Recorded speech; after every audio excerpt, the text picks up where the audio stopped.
It was a great play.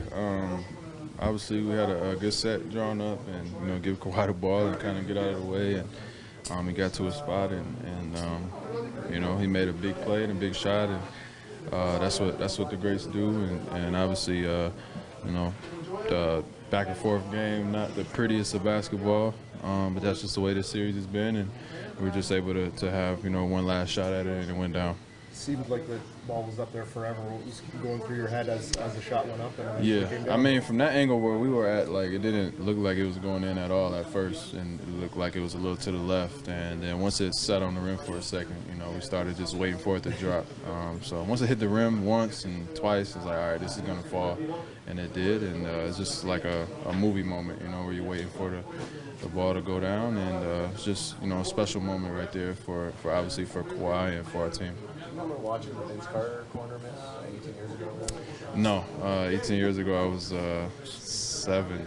So even if I was watching it, I probably don't remember. But obviously I've seen the play before, and just to see, fast forward, if you want to put everything in perspective, to be able to make a shot like that now for this franchise and what that means going forward.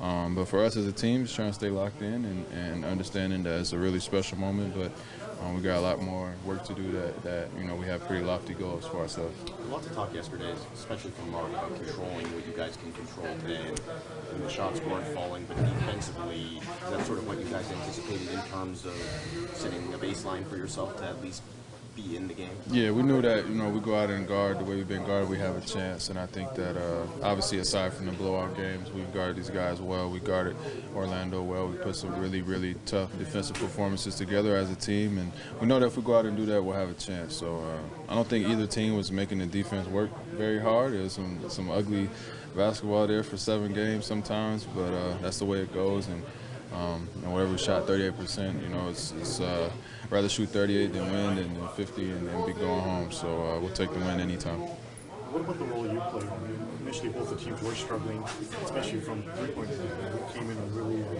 kind of took it to the rim. How was that? Just a little energy. Just try to come in, bring a spark off the bench, and just try to be aggressive. I thought that the rotation and the lineups were a little bit better tonight in terms of just where we were at on the floor and what they were doing, and just being able to counteract, and got some extended minutes with Kyle having to come back out. So it's getting a better feel, better rhythm, but obviously, it's good to have this series behind me to move on to Milwaukee. I've seen Kyle kind of have these games where sometimes maybe the shots aren't falling, but he just kind of does everything. He's everywhere. I mean, what do you think of what it does to you? That's what he does. That's who he's got to be, and that's who he is for us, and he means so much to this team without scoring. And so, he makes a big shot here and there, but you saw the steal there late. You saw a charge. You saw a couple more plays, assists, setting screens, and some big rebounds and some tap outs. And so, we know what he does. We know what he brings to the table, and that stuff is non-negotiable, and he brings it every night. And the shot making comes and goes. So we just obviously we're lucky to have those kind of guys on our team. You said there's obviously a lot more work to do. How long do you let yourself enjoy a win like this before moving on to Milwaukee? Tonight, obviously decompress tonight, get some treatment, enjoy it, and then we get back to work tomorrow. Look at some film, see where we can be better ourselves, and start trying to get locked in and locked down, to Milwaukee. To obviously, it doesn't get any easier from here. So we know what they bring to the table.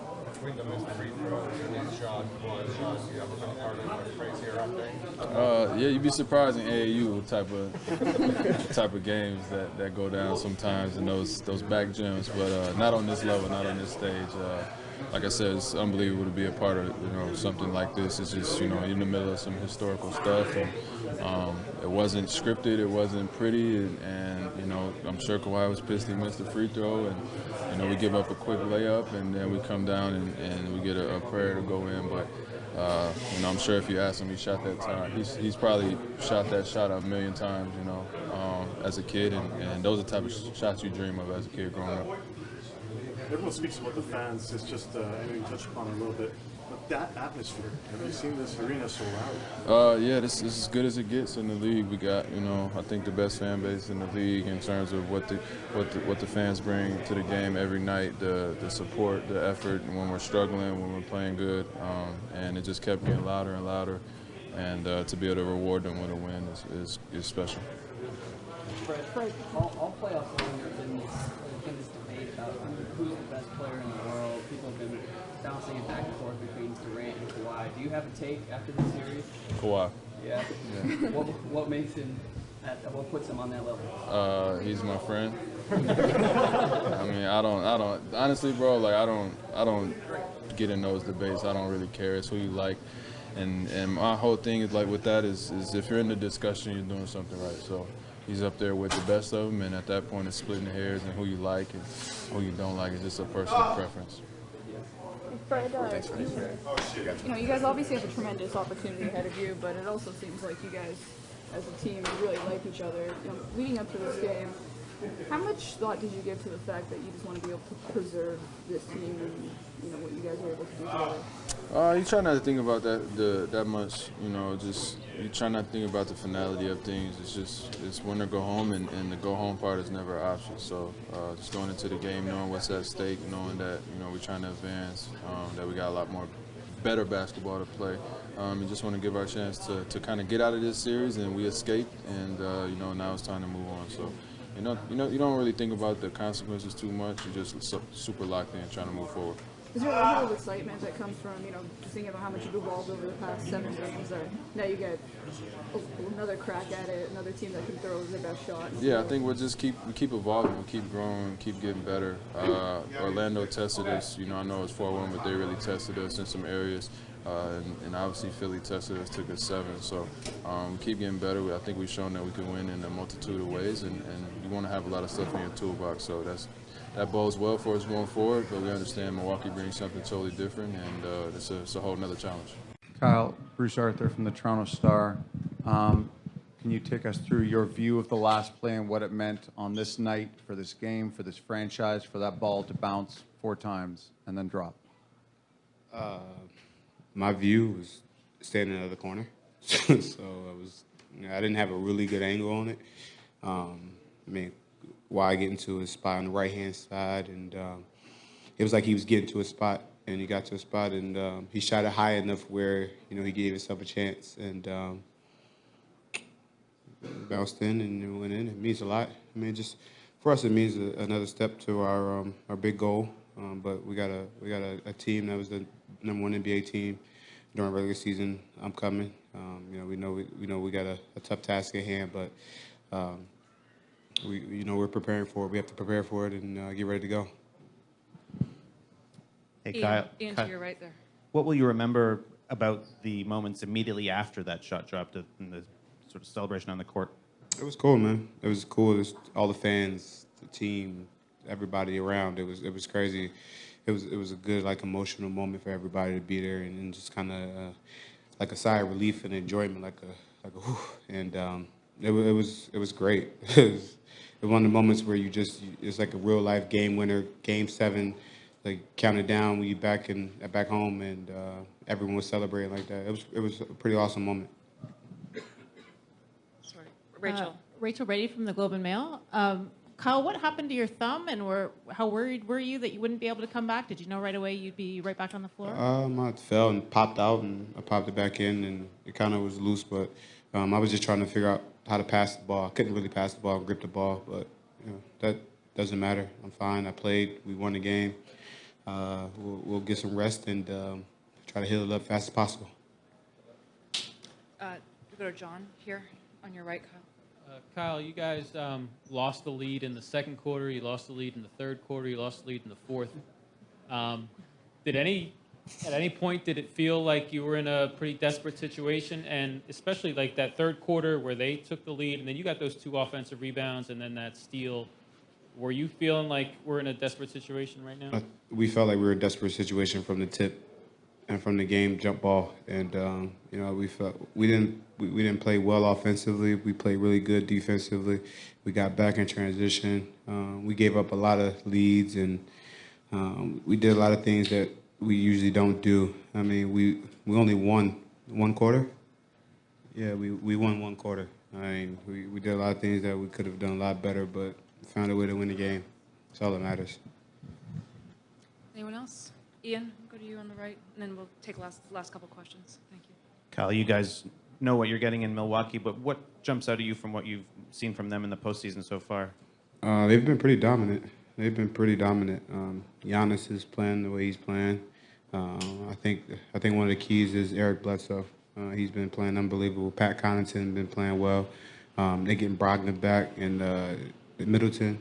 You know, they got a lot of weapons, and they're pretty deep. But they shoot the ball. They shoot the ball as well as anybody in the NBA. And then they got the one-man fast break and Giannis, and they got a point guard who's really, really good and physical.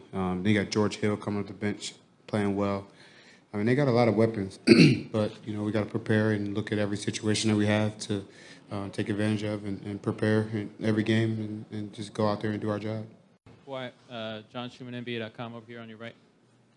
Can you take us through the final shot from when you caught the ball and you're maybe looking for a spot to get the shot off, and then you released it high? I assume to get the ball over Embiid, but maybe give it a softer bounce on the rim. I don't know. Can you just take us through your thinking on that final play? We ran a similar play during the Magic series, and I ended up just shooting the ball, and it's probably about like 3 seconds. So I just remember that moment and knowing that I had time to at least pump fake or take a dribble.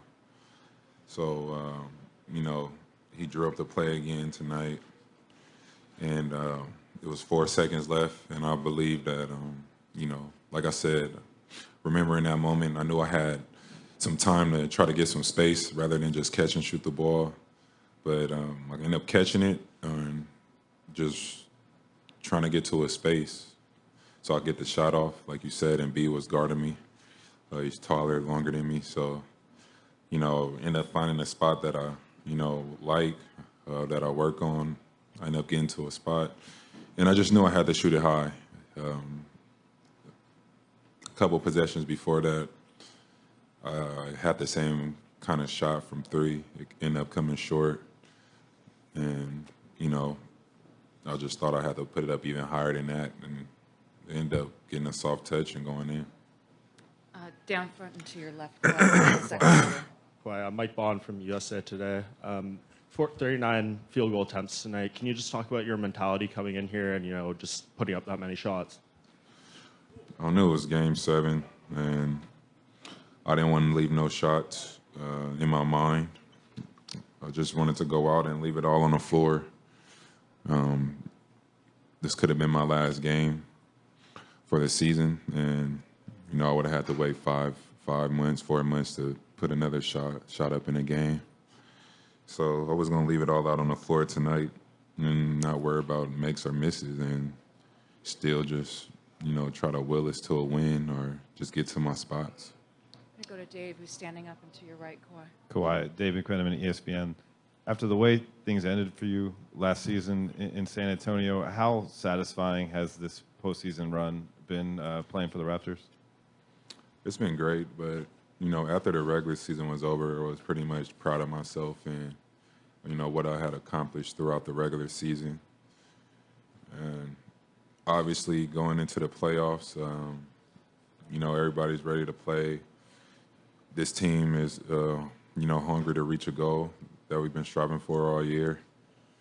And, just being able to, what I, went through last year with the injury and, just believing in myself and knowing what I'm feeling, just taking my time and, I was able to, get healthy and, feel right. Me was feeling good, and, I was able to play at the start of the season.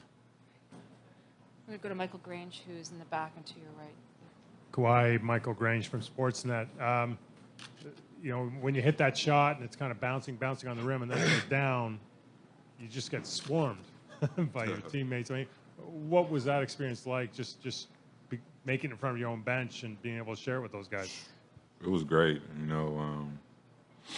That's something I never experienced before. Game 7, game-winning shot. So it was, a blessing to just be able to, you know, get to that point and make that shot and feel that moment. And it's something, you know, I could look back on in my career. Go to Bruce, who's in the middle there. Bruce Arthur from the Toronto Star, right down the middle here, Kawhi. On a night, that was, by the way, that was the first buzzer-beating Game 7 winner in NBA history, so no one had ever felt that before. All night, this was a game where a lot of people struggled with shots. You had shots that you've been very comfortable taking all season that just didn't go. What was it about this game that made it difficult from beginning pretty much to the end? You know, Sixers was a great team, very talented. Just Game 7, you know, you're playing against a team like that, team like us. No one wants to lose, and you know everything's on the line, and you don't want to make no defensive mistakes to give the opponent an opportunity to score an easy look. And I just feel like both teams played that way on both ends of the floor. And unfortunately, we ended up winning this game shooting 38%. And, you know, it was a grind. You know, like you said, guys didn't make good shots, wide open shots early. And we just kept fighting, kept swinging, kept shooting. And eventually in the fourth quarter, we knocked some down. They were big. We'll go to Greg, who's standing up at the back. Kawhi, I don't think many people around here have seen that kind of emotion out of you at any time throughout this season. I'm sure you've had moments like that, but can you just, for you, just talk about what that release was like? I mean, what it felt like and what you're feeling right now. You know, pretty much. I'm a guy that acts like I've been there before. So probably the last time you probably see me scream is like when we won. So whenever it's like a moment where I haven't really experienced, I probably try to give some emotion, show some emotion, and let it just come out. So, you know, tonight was one of those nights. I've never been in that situation before, and like he said, it's the first shot somebody hit a game winner in Game 7. So I just showed emotion, and it was great. It was a great feeling. I'm just happy that we can move on to the next round. We'll go to Sirat, who's standing up and to your right as well. Sirat Sohi, Yahoo Sports. Was there any extra bit of gratification in hitting that shot after missing that free throw? Definitely. You know, I was very mad. I tried to race down and get a rebound. Probably should have sprinted back to give some help on that layup Jimmy made. But after that, I was just like, whatever play he drove up, I'm about to get to my spot and shoot it with confidence. And you know, things happen for a reason, I guess. And then went down. Last couple questions. Standing up at the back to your left, Kawhi. Kawhi Zarita from EBC Sports Philippines. Can you just touch on what it's like playing in an environment like the Toronto fan base? It was great. You know, we needed them tonight. You know, when we got leads, they screamed defense. We're screaming the whole time. It was amazing. You know, when guys are shooting free throws, they're screaming the loudest they can. It was a fun experience, you know. They've been great all year. We needed them, man. You know, that's what we fought for all year, is getting that Game 7, you know, at home if we get to that point. And, you know, tonight they were big for us. Nick, Doug Smith from the Toronto Star down to your right. I guess, what's going through your mind when that ball's bouncing on the rim for about 7 minutes? Looks like it's going in. Looks like it was going in the whole time to me. I thought it was. But just, again, I thought it was, obviously, it's a nice lucky bounce, right? But I thought we were very unlucky for a lot of that game. So it came back to us a little bit, balanced out. Kyle didn't seem to have the greatest scoring nights, but his contribution would have been as good as he's had all year, maybe, the way he played all night. Yeah, I really was impressed with his defense, Doug. I thought he was being so alert and aggressive on his switch outs, right? You just, every time you saw an opening coming, there he was, taking it away, and then obviously had that huge steal. And I think we had back-to-back shot clock violations, and that was getting ready to be a third one, and he got to it just in the nick of time. So he played a lot of minutes. I think he played the whole second half, and he was great down the stretch defensively. Go to Ryan on your left, Coach. Hey, Coach. Before the game, we talked about defense and locking it in. The last 3.5 minutes, I think J.J. Redick had an and one opportunity. The only other field goal made by Philly was that Butler bucket in the last 4 or 5 seconds. It was a big one. Yeah, but the defense, Tied what it up, impressed yeah. you about your defense over the last 4 minutes? Well, I mean, we just were doing it all, right? We were pressuring the ball. We were corralling the right guys for a split second with 2. We were either rotating or hustling back to our own. So it wasn't, just because we put 2 on the ball, it didn't mean something was automatically open. And then we rebounded it after we contest. But, those possessions defensively were awesome. They had, again, a lot where they didn't even get a look at the basket. I'll go to Bruce on your right here, Coach. Nick, right here. Bruce Arthur from the Toronto Star. That last play, was it basically give Kawhi the ball at the top and let him try to create as he kind of did in Game 4? Yeah, that's it. We run Kyle off there first as the first option, and then Kawhi loops under there and gets it at the top, and then it's his call from there what to do. We've seen that one a few times this year. Again, I'm not sure he's made that exact shot. He's probably taken it 4 or 5 times, but balanced out again a little bit. I think he missed a couple of those along the way this season, that exact same play and similar shot. So it's good that the balancing scales were there tonight. To Dave, down front near your left. Dave McMenamin, ESPN. Nick, what's it been like for you to coach Kawhi Leonard this first year, and what have you seen from him as the stakes have gotten higher and higher in the playoffs? Well, first of all, what it's been like to coach him, he's I'm sure I have along the line had a more attentive player, probably one of my walk-ons on one of the college teams I coached that was paying attention. But he's it's amazing to me that he's, whether we're in the huddle or in the locker room or in the film room, he's always locked in on what the coaching staff is saying. And I think that is a interesting thing about him, right? He's very coachable. He's focused and pays attention. So that's, I think that's a pretty big statement to say that. But then again, when you get to his play here in the playoffs, it's been at an elite level, right? I mean, determined level. And tonight, I thought he was awesome at both ends, and that's again, I think, his uniqueness. Not only can he get you 30, right, and then anywhere upwards from that, but there's moments when he can just decide you're not scoring either, or I'm going to take it from you, or something like that. And I think that's a pretty amazing thing. We'll go to Sopan. Hey, Coach, Sopan Deb with the New York Times. I was wondering, there's been a lot made in recent years of the Raptors' lack of postseason success. What does this win mean for the franchise as a whole? I mean, listen, the most important thing is that this team is still playing, and I think there's still room for growth with this team, right? I've mentioned it a few times here during both these playoff series that I thought we played a very, very good, hot Orlando team, and if we get through, it would make us better. And this was a very, very good team with unbelievable offensive firepower, size, talent, and we obviously, hopefully, grew or are continuing to grow through advancing through this series. So that's what's most important to me. Again, I don't think the past has really anything to do with this team. I know it's always there for historical data, and we need to compare and stuff, but I don't or won't or can't. All I really care about now is these guys enjoying this for a few hours tonight and then getting their game faces locked back in to prepare for the next round. To John on your left there, Coach.